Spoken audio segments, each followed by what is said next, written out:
అష్టమ అధ్యాయము అక్షర పరబ్రహ్మ యోగము. శ్లోకం 1. అర్జున ఉవాచ కిం తద్బ్రహ్మ కిమధ్యాత్మం కిం కర్మ పురుషోత్తమా అధిభూతం చ కిం ప్రోక్త మధిదైవం కిముచ్యతే. తెలుగు తాత్పర్యం. అర్జునుడు అడుగుతున్నాడు, ఓ కృష్ణ, బ్రహ్మ అంటే ఏమిటి? ఆధ్యాత్మం అంటే ఏమిటి? కర్మ అంటే ఏమిటి? అధిభూతం అధిదైవం అంటే ఏమిటి? హిందీ तात्पर्य. अर्जुन पूछते हैं, हे कृष्ण, ब्रह्मा क्या है, अध्यात्म क्या है, कर्म क्या है, अधिभूत और अधिदैव क्या है. English meaning. Arjuna asks, what is Brahma, what is Adhyatma, what is Karma, what are Adhibhuta and Adhidaiva. అష్టమ అధ్యాయము అక్షర పరబ్రహ్మ యోగము. శ్లోకం 2. అధియజ్ఞః కథం కోత్ర దేహేస్మిన్ మధుసూదన ప్రయాణకాలే చ కథం జ్ఞేయోసి నియతాత్మభిః. తెలుగు తాత్పర్యం.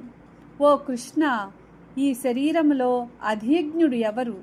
మరణ సమయంలో నియంత్రిత మనస్సుతో ఉన్నవారు నిన్ను ఎలా తెలుసుకుంటారు? హిందీ तात्पर्य. हे कृष्ण, इस शरीर में अधियज्ञ कौन है और मृत्यु के समय संयमी मनुष्य आपको कैसे जान सकते हैं. English meaning. Who is Adhiyajna in this body and how can disciplined souls know you at the time of death. అష్టమ అధ్యాయము అక్షర పరబ్రహ్మ యోగము. శ్లోకం 3. శ్రీ భగవానువాచ అక్షరం బ్రహ్మ పరమం స్వభావోధ్యాత్మముచ్యతే భూతభావోద్భవకరో విసర్గః కర్మ సంజ్ఞితః. తెలుగు తాత్పర్యం. శ్రీకృష్ణుడు చెప్పాడు, నాశనము కానిది బ్రహ్మ, జీవుని స్వభావమే ఆధ్యాత్మం, భూతాల ఉత్పత్తికి కారణమయ్యేది కర్మ. హిందీ तात्पर्य.